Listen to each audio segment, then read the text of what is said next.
How Money Mike came to be was one day I was in the backyard. I was studying Kenneth Copeland's book, The Law of Prosperity, a book I've read a number of times. I got notes in that thing with all the Post-its in there. It looks like a bird almost, like with feathers or something. And I felt the Lord impress on me. He said, would you teach the body of Christ about finances? And I said, I am not qualified.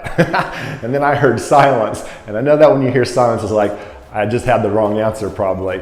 So at any rate, I cut a deal with the Lord and said, okay, I'll do that, but I ain't gonna go out and look for it. You're gonna have to bring it to me. Well, long story short, somebody came up to me in the church the next day and asked if we would teach me and my wife, Angela, a class, a 10-week course on finances. And so we accepted that. We've taught the course a couple of times, and during that process, there was some 16-year-old, 17-year-old, there were some kids where their parents had brought them in to learn. And as I was praying one day, I felt impressed that the Lord said, now it's time to take this to children. And then I heard the name Money Mike.